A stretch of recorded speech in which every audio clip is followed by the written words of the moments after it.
आता पाहूयात महत्त्वाच्या टॉप 9 बातम्या। महाराष्ट्रात मान्सूनचं आगमन, तळकोकणात मान्सून पोहोचला। काही भागात पावसाचा जोर वाढण्याचा अंदाज, हवामान विभागाची माहिती। या दरम्यान सोसाट्याचा वारा देखील वाहण्याची शक्यता। केस कटिंग, दाढी करणं महागलं, सलून व्यवसायाला देखील महागाईचा फटका। सलून सेवेत 20% दरवाढीचा महाराष्ट्र नाभिक महामंडळाचा निर्णय। 4.5 महिन्यात नागपूर विमानतळावरून 12,22,000 प्रवाशांची उड्डाणं। 4 महिन्यात विमानतळाला 74 कोटी 86 लाखांचा महसूल। प्रवासी वाहतुकीमध्ये लक्षणीय वाढ। चंद्रपुरातील कॅन्सर हॉस्पिटलच्या सर्व्हरवर सायबर हल्ला, रुग्णालयाचा महत्त्वाचा डेटा लॉक। 75 लाखांची खंडणीची मागणी। रुग्णालयाची संपूर्ण डिजिटल यंत्रणा हॅकर्सनं ताब्यात घेतल्याची माहिती। रामनगर पोलीस ठाण्यात अज्ञात सायबर चोरट्याविरोधात गुन्हा दाखल।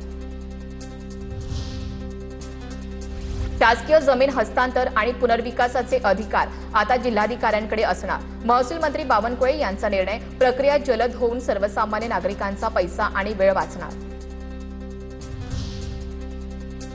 बीडच्या ऊसतोड कामगारांच्या 4 मुलींची मुंबई पोलीसमध्ये भरती। बालविवाहाची प्रथा नाकारत उषा, अर्चना, गीतांजली आणि शीतल यांनी यश मिळवलं। 4ही सख्या बहिणींच्या जिद्दीचं सर्व स्तरातून कौतुक।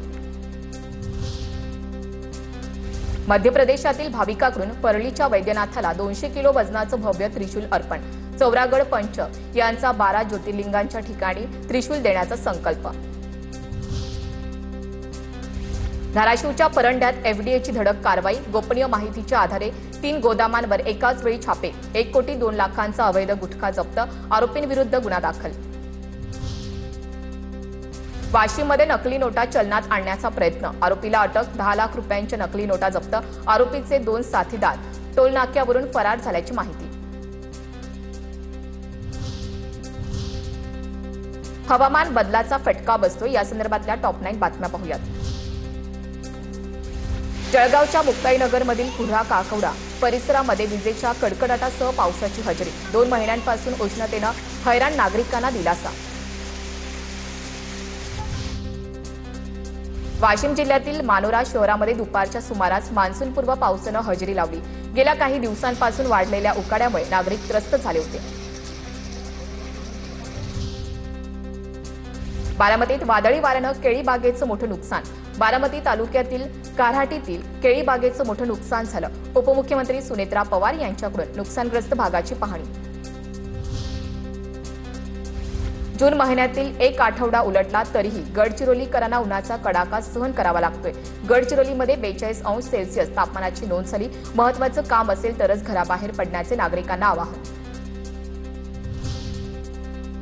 धुळ्यात टंचाईग्रस्त गावांसाठी 48 खासगी विहिरी अधिग्रहित। जिल्ह्यातील 2 गावांना टँकरद्वारे पाणीपुरवठा। वाशिम शहरात पाणीपुरवठ्याची पाईपलाईन फुटल्यानं हजारो लिटर पाणी वाया। एका बाजूला शहरात भीषण पाणी टंचाई असताना पाण्याची नासाडी। बुलढाण्यामध्ये जलजीवन मिशनचे 1392 पैकी 653 योजना अद्याप अपूर्ण। कागदोपत्री प्रगती आणि प्रत्यक्ष पाणीपुरवठा यामध्ये मोठी तफावत असल्याचं चित्र समोर। तातडीनं कामं पूर्ण करण्याची मागणी। मान्सूनच्या पार्श्वभूमीवर अमरावतीच्या ग्रामीण भागामध्ये नद्यांचं खोलीकरण। 2 आठवड्यात नद्यांच्या खोलीकरणाचं काम पूर्ण होण्याची शक्यता। यंदाचा पावसाळा कमी असल्यानं जलसाठे भरून ठेवण्याकडे कल। कोयना धरणामध्ये केवळ 10.23 टीएमसी पाणीसाठा शिल्लक। कोयना नदीवरील शेती औद्योगिकीकरणासाठी पाणी उपसा बंद। धरणातून फक्त पिण्याच्या वापरासाठी विसर्ग सुरू करण्याचे आदेश।